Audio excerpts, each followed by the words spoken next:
So you want to get rich in real estate. Great. Step one, stop watching HGTV. The good news is you can absolutely build wealth investing in real estate, and it's not rocket science. The bad news is it's less flying around in private jets and more scouring the internet and analyzing deals. But trust me, it's totally worth it. My name is Chris BRRRR. I'm a realtor, mortgage broker, and home inspector. I've also been investing in real estate for the last couple of years. I currently have 10 doors of investment real estate property, and I absolutely love every minute of it. So why should you get started with real estate investing? Well, the money, of course, but it's also a great way to spend your time. And if you put the work in, you can have a lot of fun doing it. As far as the money goes, there's two main ways that you can make money with real estate investing, and that's equity growth and cash flow. Equity growth is the increase in value that your investments make as you pay down your mortgage, and cash flow is monthly income from your rental properties. There's also tax advantages. You have appreciation and depreciation.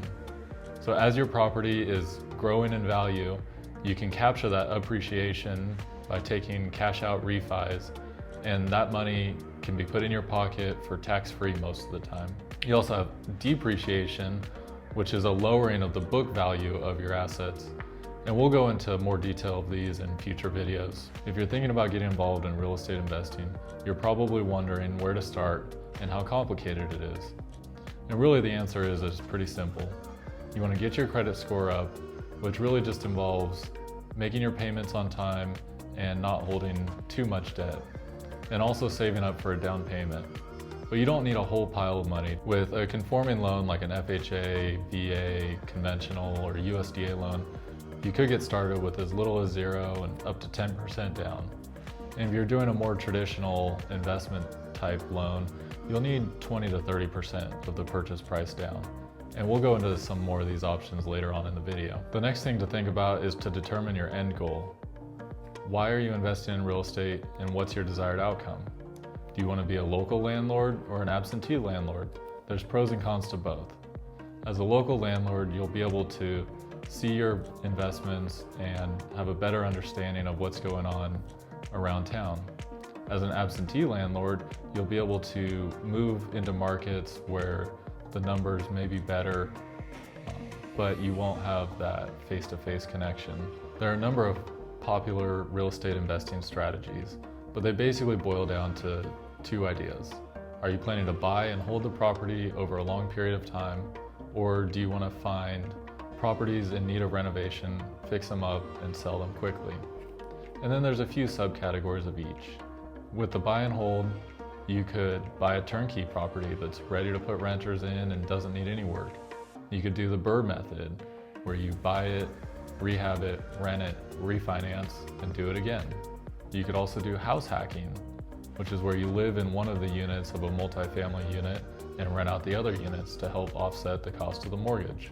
As far as a fix and flip, you could buy a property that needs work, do the work, and then sell it on the market. Or you could wholesale properties, which is where you get a property under contract and then sell the rights to that contract. Next, you need to think about what property type you want to go after. Are you interested in investing in single-family properties, small multifamily properties, large multifamily complexes like apartment complexes, or commercial buildings, which could be retail, warehouses, or office spaces? Next, you'll need to determine how you want to finance your investment. There's conforming loans, which are usually for either single-family residences or small multifamily residences. You could do investor-type loans like a DSCR, debt service coverage ratio loan.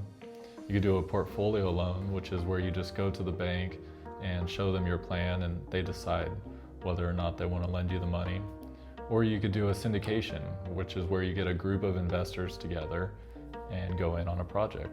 It's really important that you go through these steps and determine what strategy, type of property, and financing you want to use, because this will determine the deal types that you look at. You also want to start building your team.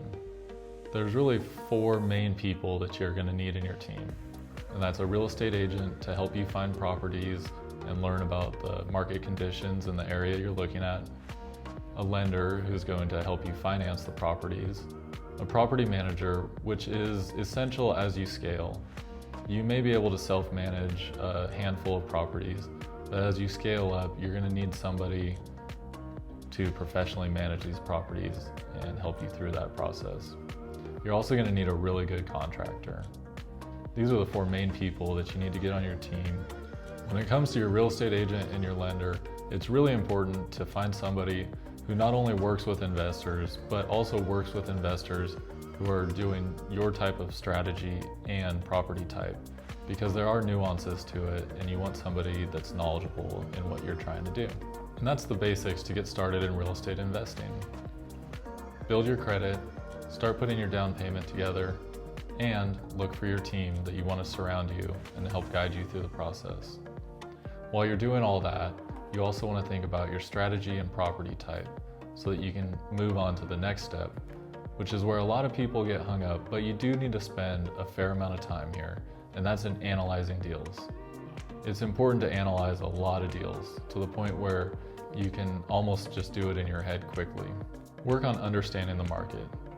You want to understand property values and rental rates, and what areas are desirable for renters or owning property. Where do you see appreciation growth? And your realtor should be able to help you with this along the way, but it's important to start doing your own research. As you're analyzing deals, what you're looking for is a good deal number, and every property has a good deal number. You need to learn to recognize what you can purchase that property at, how much it's going to cost to get it rental ready, and stick to those numbers. If the seller's not willing to sell at your good deal number, you need to walk away and find another property. And the last step to getting started with real estate investing is networking.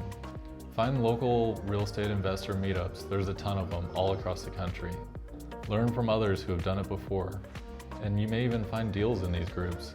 Something that doesn't work for one investor because they're using a different strategy or different property type may be the perfect opportunity for you. Real estate investing may seem overwhelming at first, but just remember, everybody started exactly where you are today. It just takes the first step.